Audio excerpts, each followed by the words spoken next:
अस्सलाम वालेकुम। आज हम डेटा एंट्री में जो है सीखेंगे कि साइकोमेट्रिक प्रॉपर्टी का टेबल हम किस तरह API 7 के मुताबिक बना सकते हैं। यानी हमारे पास अगर डेटा मौजूद हो तो सबसे पहले हम उसकी साइकोमेट्रिक प्रॉपर्टीज, उसकी रिलायबिलिटी, वैलिडिटी वगैरह देखते हैं। तो हम देखेंगे कि किस तरह हम API 7 के मुताबिक जो है वो प्रॉपर जो है अपना API 7 का साइकोमेट्रिक प्रॉपर्टीज़ का टेबल ड्रा करेंगे, वैल्यूज़ कहाँ से डालेंगे, किस तरह डेटा इंटरप्रेट करेंगे और किस तरह API 7 में वर्ल्ड फॉर्मेट में हम साइकोमेट्रिक प्रॉपर्टीज़ का अपने पास टेबल बनाएंगे। तो चलो स्टार्ट करते हैं। सबसे पहले हम ये SPSS की फ़ाइल ओपन करेंगे। डेटा मेरे पास इंटर है ऑलरेडी, तो आपने डेटा इंटर करके सिंपली एनालाइज पे जाना है। एनालाइज में जाकर आपने इधर डिस्क्रिप्टिव स्टैटिस्टिक इस पर क्लिक करके ये सेकंड नंबर पर डिस्क्रिप्टिव पर जाना है और क्लिक कर देना है। फिर उसके बाद आपने जो है इधर से जो आपने टोटल किए हुए हैं, टोटल करेंगे आप जब कंप्यूट करेंगे वेरिएबल को, तो उनका total score at the end आ जाता है। इस टोटल को आप क्या करोगे, इधर लेफ्ट साइड पर इस वेरिएबल में एक को भेज दिया, दूसरे को, और इस तरह तीसरा जो कंप्यूट वेरिएबल यानी टोटल स्कोर को इधर भेज दिया।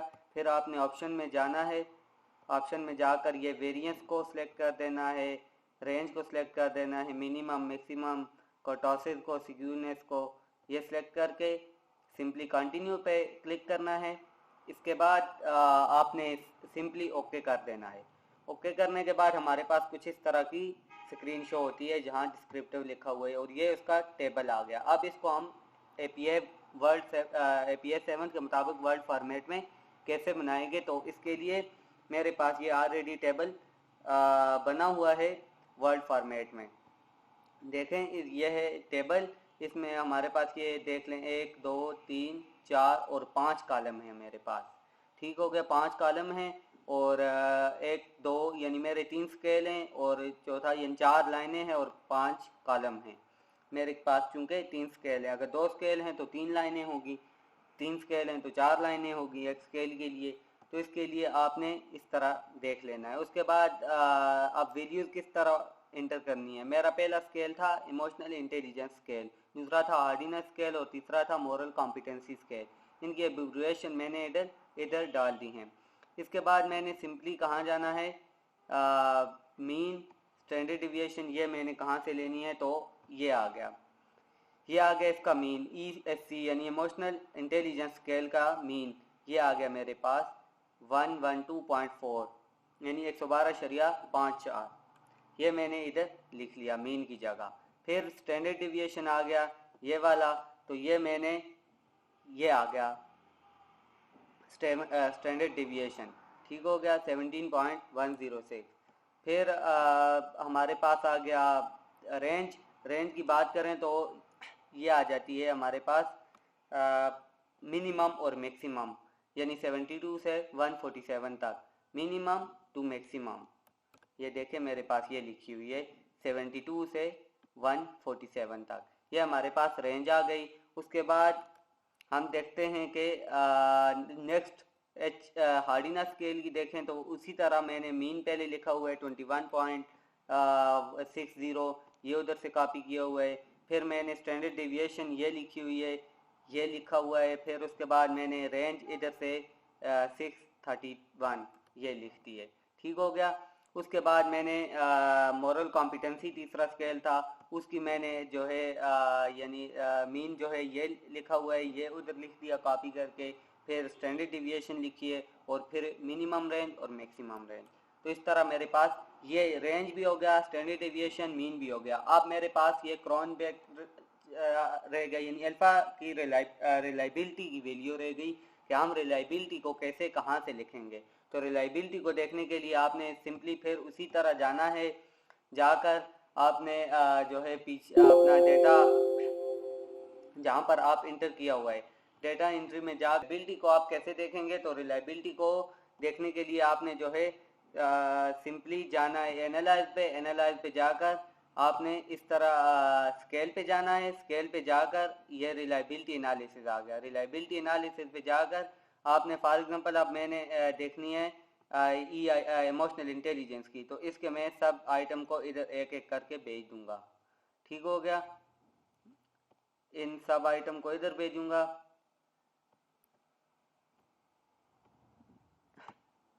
इस तरह करके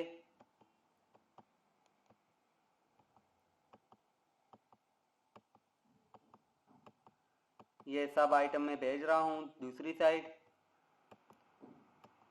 उसके बाद मैं इसकी रिलायबिलिटी देखूंगा, फिर रिलायबिलिटी को मैं टेबल में ऐड करूंगा, आपको नेक्स्ट बताऊंगा।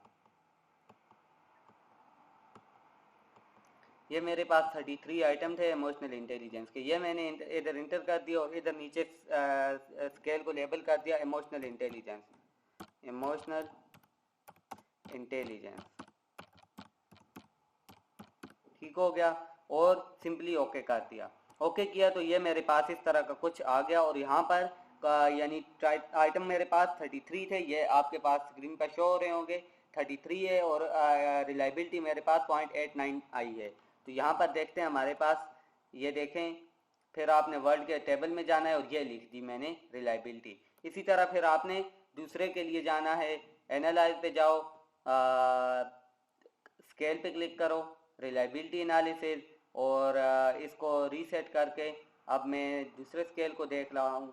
तो दूसरा स्केल मेरे पास है HSC यानी हार्डीनेस स्केल है, तो इसके लिए मेरे पास ये हार्डीनेस के जो आइटम है इनको मैं उधर भेज दूंगा।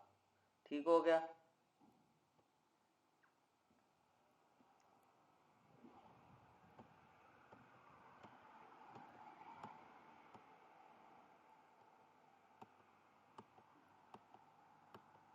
ये भेजकर फिर उसी तरह इधर मैंने लेबल कर देना है, ये हार्डीनेस है जी, हार्डीनेस का स्केल आ गया, और ओके कर देना है। तो हार्डीनेस की ये 12 आइटम है और 0.67 मेरे पास रिलायबिलिटी है, और ये मैंने लिख ली। इसी तरह तीसरे का भी सेम एज इट इज हमने रिलायबिलिटी उधर से निकाल कर मैंने इधर लिख ली, तो ये हमारे पास रिलायबिलिटी आ गई। पहले हमने देखा कि हम मीन, स्टैंडर्ड डिविएशन और रेंज कहाँ से लिखेंगे, फिर मैंने आपको बताया कि हम रिलायबिलिटी कैसे चेक करेंगे और किस तरह टेबल में इंटर करेंगे। ये तो हमारे पास सिंपल सा टेबल का फॉर्मेट आ गया कि ये आपने करना है। अब मेन बात है कि जब आप टेबल को ऊपर टाइटल देते हैं तो ये हमारे पास होता है इटैलिक में। ठीक हो गया, ओवरऑल हम फॉन्ट की बात करें तो हमारे पास 12 होता है, टाइम न्यू रोमन होता है। ठीक हो गया, एपीआई में हमारे पास 12 फॉन्ट साइज होता है और टाइम न्यू रोमन में होता है। फिर सेकंड हम बात करें तो ये जो टाइटल होगा ये हमेशा आपके पास यानी हर जो है वर्ड जो होता है वो बड़ा होगा, यानी जब आप नया वर्ड लिखोगे तो वो यानी आपके पास कैपिटल लेटर से स्टार्ट होगा। जिस तरह मेरे पास ये psychometric properties for emotional intelligence, hardiness and moral competency scale लिखा हुआ है, तो आपने इस तरह लिखना है और फिर इसको सिलेक्ट करके इटैलिक कर देना है इधर पे, ये होगा इटैलिक। फिर आपने आना है नीचे ये टेबल में आपने ये तो इसी तरह लिख लिया। अब नीचे ये जितनी आपने यहाँ पर एब्रिविएशन यूज की हुई है, जिस तरह मैंने एम लिखा हुआ है मीन की जगह SD स्टैंडर्ड डिविएशन, तो ये इटैलिक होंगी, एम भी इटैलिक होगा, SD भी इटैलिक होगा। ठीक हो गया, उसके बाद आपने नीचे आ जाना है नोट। आपने जो मेन चीज ध्यान में रखनी है, नोट में आपने लिखना है कि जो एब्रिविएशन ऊपर यूज होती है ना उनको लिखना होता है। जिस तरह एम लिखा हुआ है मैंने मीन आगे लिख दिया, SD लिखा हुआ है, फिर standard deviation EIS emotional intelligence scale, HSC hardiness scale, MSC moral competency scale.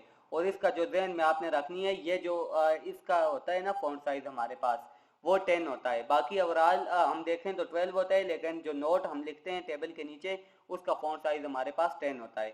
फिर नीचे हमारे पास डिस्क्रिप्शन आ जाती है, टेबल की डिस्क्रिप्शन। टेबल की डिस्क्रिप्शन ये आपके सामने लिखी हुई है, जो मैंने लिखी कि descriptive statistic in table file revealed that means value participant emotional intelligence score was 112.4 with the standard deviation of 17.11.